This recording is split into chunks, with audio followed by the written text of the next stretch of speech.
Admiral Xylos stood on the bridge of his flagship, *the Vengeance*, and watched the blue and green world below burn. Fires spread across the continents like veins of gold. Cities that had stood for thousands of years crumbled into dust. The humans had fought, but their resistance was like waves against a cliff. The Valdari were patient. The Valdari were strong. The Valdari always won. He had conquered 100 worlds. He had seen 100 species fall to their knees. Each time, the pattern was the same. First came the fear, the desperate battles, the hopeless stands. Then came the surrender, the begging, the promises of loyalty. Then came the silence, as the Valdari reshaped the conquered world into something orderly, something useful, something Valdari. Xylos expected the same from humanity. They were primitive, fractured, barely capable of traveling between their own worlds. Their technology was crude, their weapons laughable, their unity non-existent. The conquest had taken weeks, not months. 100 Valdari ships had done what 100 human armies could not. Earth was theirs. He turned from the viewport and walked to his command chair. His officers stood at attention, their silver armor gleaming under the bridge lights. They were disciplined, efficient, everything the Valdari demanded. Everything the humans were not. "Report," Xylos said. His communications officer, a sharp-eyed Valdari named Vexa, stepped forward. "Admiral, the human leadership has formally surrendered. Their governments have dissolved. Their military forces have been disarmed. The occupation is proceeding without resistance." Xylos nodded. "And the population?" "They are quiet, Admiral. There is no organized resistance. No protests. No attacks on our forces. They simply go about their daily lives as if nothing has changed." Xylos frowned. That was unusual. Every conquered species resisted. Some openly, with weapons and violence. Others passively, with silence and refusal. But the humans did neither. They worked in the factories. They walked the streets. They looked at their Valdari conquerors with expressions that Xylos could not read. He did not like it. A broken species begged. A defiant species fought. But these humans did neither. They simply waited. He pushed the thought aside. It did not matter. They would learn their place soon enough. Days passed. The occupation settled into routine. Valdari patrols walked the human cities. Human workers reported to Valdari factories. The flow of resources from Earth to the Valdari homeworld began, slow at first, then faster as the humans adapted to their new role. Xylos prepared to leave. Other conquests waited. Other worlds needed the order of the Valdari Empire. He was reviewing departure plans when his aide entered his quarters. "Admiral, the humans have made a request." Xylos looked up. "A request?" "Yes, Admiral. They ask for permission to send a final peace offering to the homeworld. A gesture of goodwill. A symbol of their acceptance of Valdari rule." Xylos laughed. It was a short, sharp sound. The defeated always sent gifts. Gold, art, rare minerals, things they hoped would buy mercy. It was pathetic, but it was tradition. The Valdari accepted these offerings and then took everything else anyway. "Let them send their gift," Xylos said. "One ship. One cargo. No escort. It will amuse the High Command to see what these primitives think is valuable." The aide nodded and left. Xylos returned to his plans. He did not think about the offering again. The ship left Earth a week later. It was small, unmarked, unarmed. It carried a single container and a single pilot.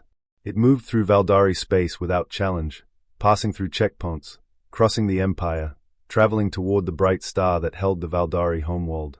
Xylos watched it go from the bridge of *the Vengeance star. The ship was nothing, a speck against the darkness. He turned away and gave the order to depart. Earth was done. The conquest was complete. There was nothing left here but work and silence. The Valdari celebrated. Across the Empire, on 100 conquered worlds, they raised their glasses and sang songs of victory. The humans had fallen. The Empire had grown. All was right in the order of things. But on Earth, in the quiet cities and the silent factories, the humans did not celebrate. They did not mourn. They simply waited. They had done what they needed to do. The ship was away. The gift was on its way. And now, there was nothing left but to wait. Admiral Xylos did not know that the war had only just begun. He did not know that the humans had never intended to win through weapons or numbers. He did not know that the small, unmarked ship carried something far more dangerous than bombs or poison. He did not know that the Valdari had made a terrible mistake. They had looked at humanity and seen weakness. They had seen a broken species, a conquered people, a world without fight. They had not seen what the humans had spent centuries learning. They had not seen the patience, the strategy, the willingness to lose every battle to win the war. The small ship sailed on, silent and unremarkable. And somewhere on Earth, a human woman watched it disappear into the stars and smiled. The gift was coming. The human ship descended through clouds of silver and gold, toward the heart of the Valdari Empire. Below, the homeworld stretched like a jewel, its surface covered in towers of white stone and polished metal. Spires reached toward the sky, each one a monument to conquest, each one a reminder of the 100 worlds that had fallen to Valdari might.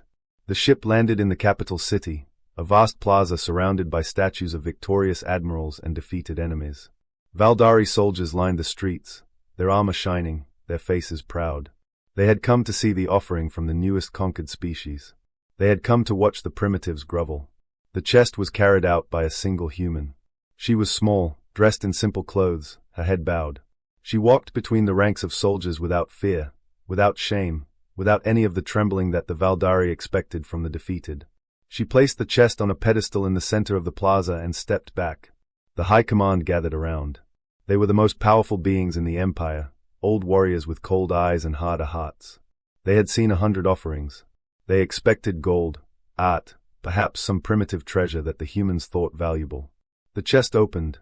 Inside, there was only a crystal. It was small, no larger than a fist, resting on soft cloth. It caught the light and scattered it into colors the Valdari had never seen. It hummed, a low, soft sound that seemed to vibrate in the bones. It was beautiful. It was peaceful. It was nothing like a weapon. The human spoke.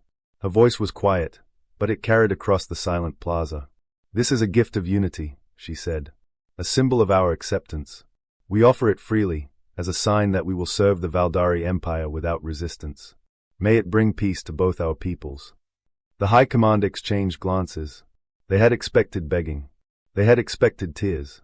They had not expected dignity. The Supreme Commander, an old warrior named Varnak, stepped forward. He examined the crystal with cold eyes. He touched it. It was warm, smooth, pleasant. He felt nothing but the faint hum, like a distant song. "You have given your gift," he said. "The Valdari accept it. Now return to your world and serve." The human bowed and walked back to her ship. She did not look back. She did not smile. She simply left. The crystal was placed in the center of the capital, on a pedestal of white stone, beneath the tallest spire. The Valdari called it the monument of submission. They told stories of how the humans had given it freely, how they had accepted their place in the order of things. It was a symbol of Valdari victory. It was a reminder to all who saw it that the empire could not be defeated. Weeks passed. The occupation of Earth continued. The humans worked in the mines, the factories, the fields. They did not complain. They did not fight. They smiled at their conquerors and went about their business. Admiral Xylos, bored with the quiet world, turned his attention to new campaigns. He left a small fleet behind, enough to keep order, and sailed toward new conquests. The crystal sat in the capital, humming its quiet song. No one paid it any attention. It was a trophy, nothing more. The scientists had examined it and found nothing dangerous. No radiation. No biological agents. No explosives. It was just a crystal, beautiful and strange, but harmless. But something was changing. It started with dreams. The Valdari who lived near the crystal began to report strange visions. They saw faces they did not recognize. Worlds they had never visited. They heard voices in the night, whispers that faded when they woke. At first, they dismissed it as stress, as the weight of empire, as nothing more than tired minds playing tricks. The dreams spread. Not just in the capital, but across the homeworld. The hum of the crystal grew stronger, though no one noticed. It was too slow, too subtle. Like the rising of the tide, it could not be seen until it was too late. Soldiers dreamed of the worlds they had conquered. They saw the cities burning, the people screaming, the children running. They felt fear for the first time in their lives. They felt guilt. They felt something they had never felt before. The High Command did not know. The scientists did not know. Admiral Xylos, far away on his new campaign, did not know.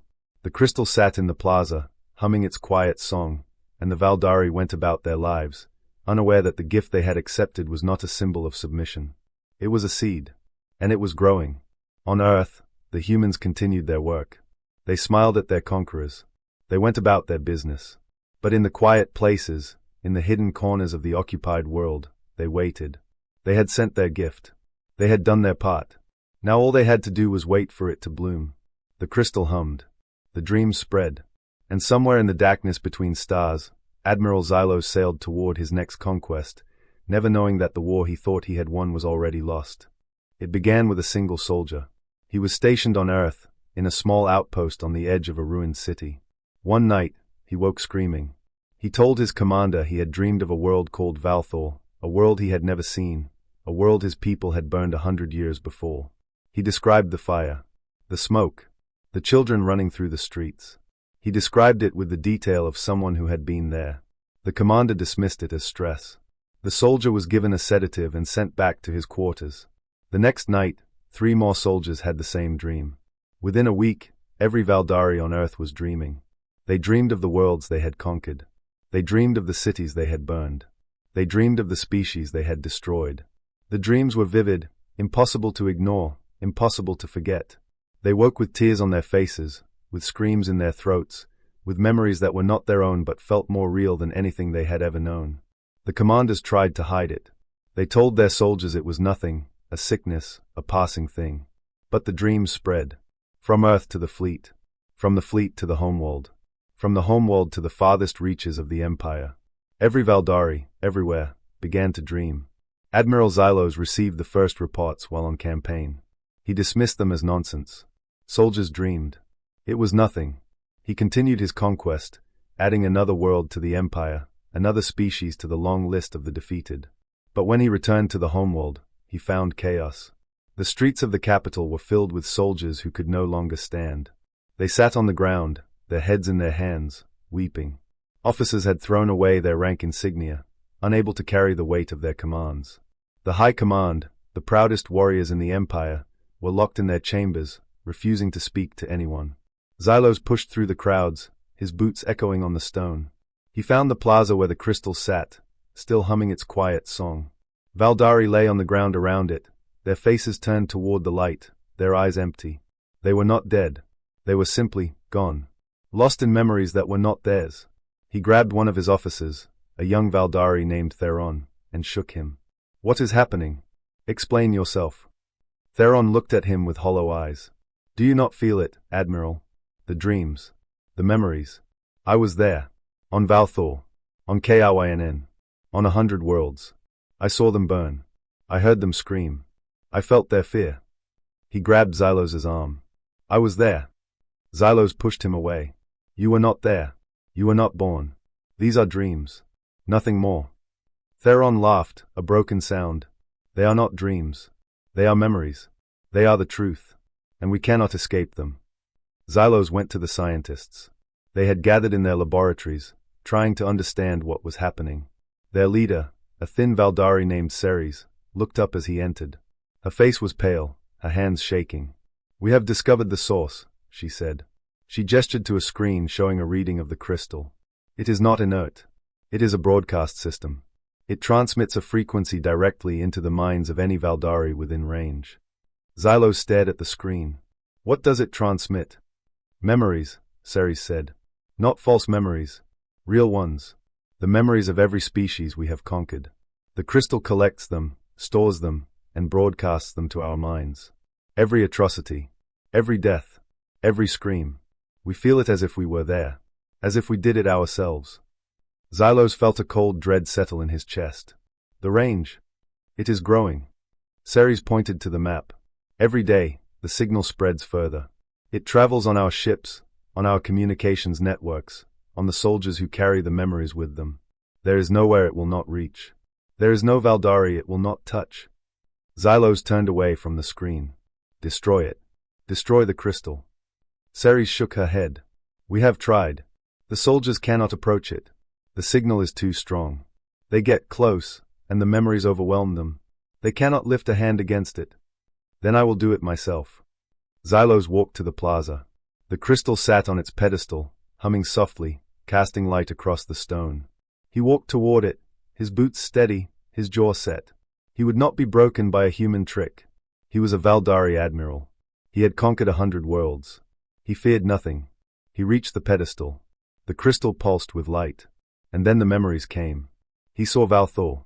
The fires rising, the buildings crumbling, the people running. He heard their screams, felt their terror, smelled the smoke. He was there. He was the one who gave the order. He was the one who watched it burn. He was the one who laughed as the last city fell. He saw Kynn. The children hiding in the ruins, their faces dirty, their eyes wide. He saw his soldiers pulling them out, lining them up, raising their weapons. He heard the shots. He saw the bodies fall. He felt the silence that followed.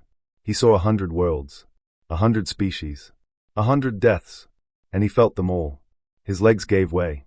He fell to his knees before the crystal, his hands shaking, his breath coming in gasps. The tears came, hot and shameful, running down his face. He tried to rise. He could not. He tried to reach for the crystal. His hands would not move. He knelt there, in the plaza of his own capital, surrounded by the broken soldiers of his empire, and he understood. The humans had not sent a gift. They had sent a mirror. And what it showed was unbearable. The crystal hummed. The light pulsed. And Admiral Xylos, the conqueror of 100 worlds, wept. The Valdari homeworld had grown quiet. The great towers still stood, but the streets were empty. The soldiers who had once matched with pride now sat in doorways, their faces blank, their eyes red from weeping. The empire that had conquered 100 worlds had become a place of silence and tears. Admiral Xylos stood in the capital square, before the crystal that hummed its endless song. He had not slept in days. The memories would not let him rest. Every time he closed his eyes, he saw Valthor. He saw Kynn. He saw the children. He saw the fires. He saw everything. He was not the only one. All around him, Valdari lay on the ground, lost in memories that were not theirs. Some rocked back and forth, whispering names of worlds they had never visited. Others stared at the sky, their eyes empty, their minds far away. The great empire was dying. Not from war, not from disease, from guilt. A ship descended through the clouds. It was small, white, unmarked. It landed at the edge of the square, and the doors opened. Humans stepped out. They wore simple clothes, no armor, no weapons. They walked slowly, their eyes taking in the fallen soldiers, the silent streets, the crystal that glowed in the center of it all. Among them was a woman. She was older, with gray hair and lines on her face that spoke of years of work and worry. She walked to the center of the square, stopped before Xylos, and waited. He knew her. He had seen her face in the reports from Earth. She was the one who had sent the gift. She was the one who had done this. What have you done to us? His voice was a whisper, broken, nothing like the voice of the admiral who had conquered 100 worlds. Dr. Ares Thorne looked at him. Her eyes were calm, steady, without triumph. There was no joy in her face, no satisfaction in watching her enemy fall. There was only a quiet, terrible certainty. We gave you a peace offering, she said. You thought it was a gift, a symbol of submission. But we had been studying your species for years. We knew your weakness. Your people conquered because you could not feel.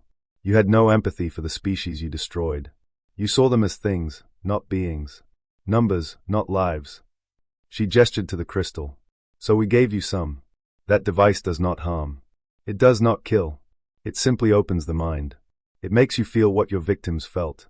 Every death. Every scream. Every moment of terror. We did not defeat you with weapons. We defeated you with conscience. Xylos stared at her. His hands were shaking.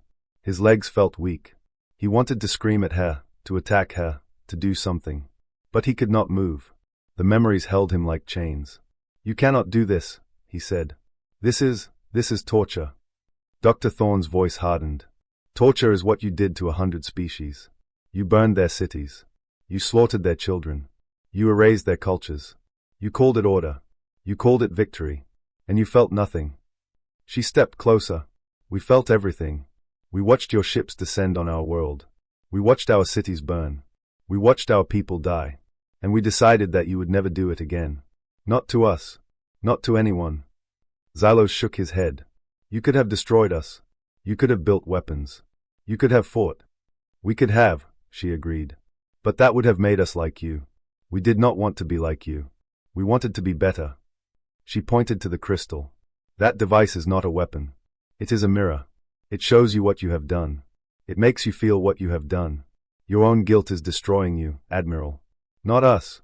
We just showed you the truth. What you do with it is up to you. Xylos looked at the crystal. The light pulsed softly, gently, like a heartbeat. He thought about the memories that filled his mind. The fires. The screams. The faces. He thought about the 100 worlds he had conquered, the millions he had killed, the species he had erased. He thought about the children on Valthor. He thought about the way they had looked at him before his soldiers opened fire. He fell to his knees. The tears came again, hot and shameful, running down his face. He had never cried in his life. He had never felt anything.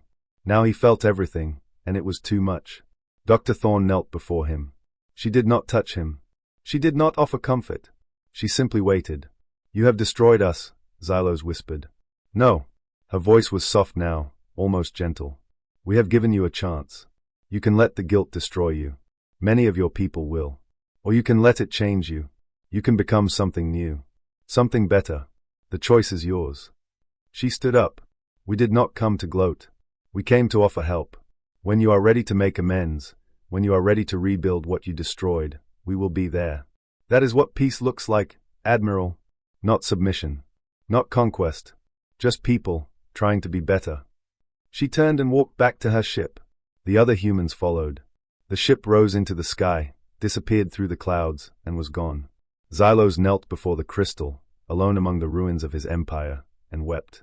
The Valdari Empire did not fall. It transformed. In the months after the humans left, the chaos slowly settled.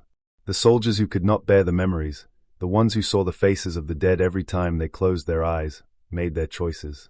Some took their own lives. Others retreated into silence, locking themselves in rooms, refusing to speak, refusing to see the light. The Empire mourned them. But it did not stop. Most chose a different path. They chose to live. They chose to face what they had done. And they chose to make it right.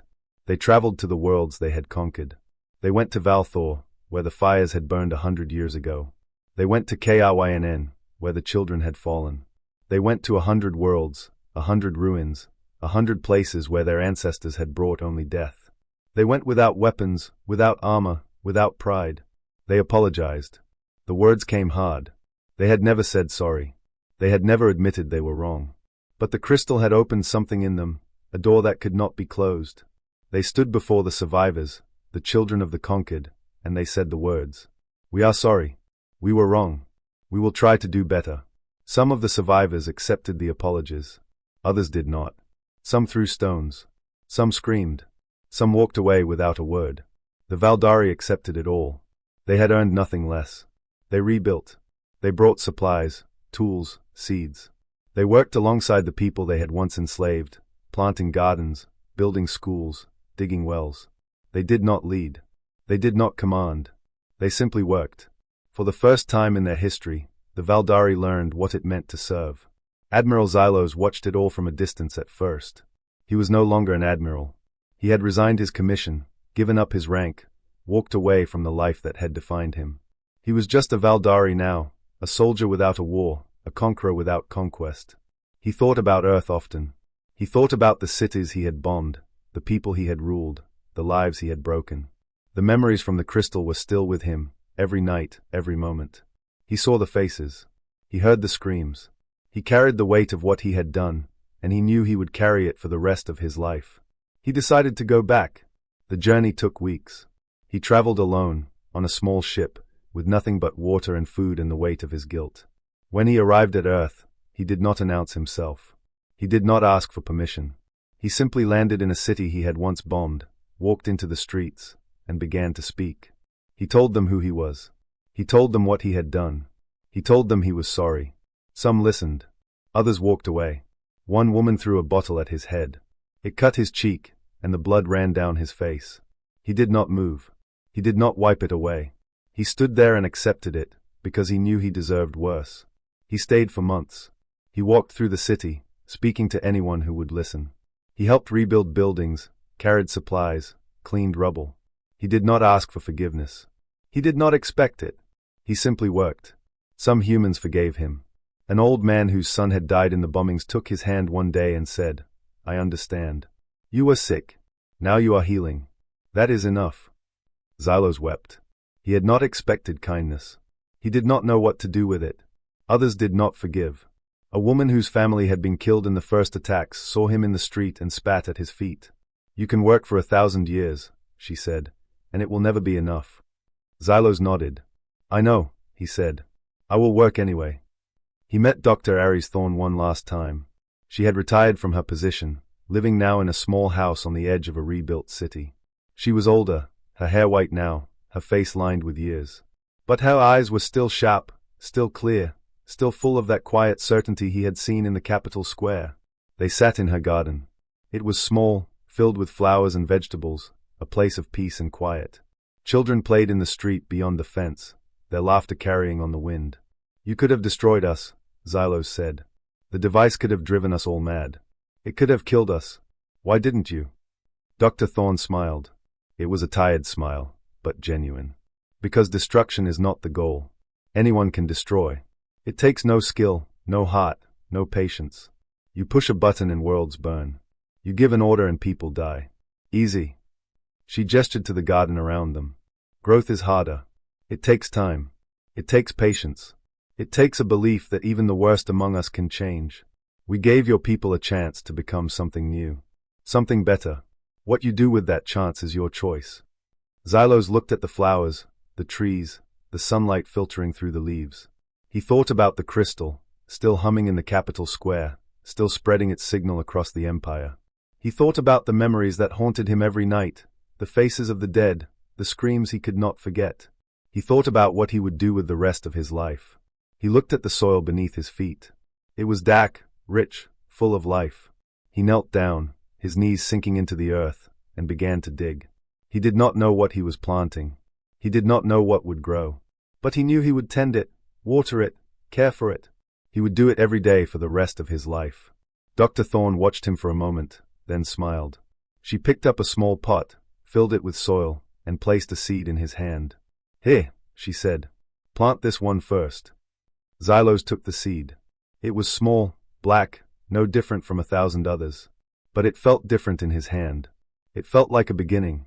He pressed it into the soil, covered it gently, and waited for it to grow.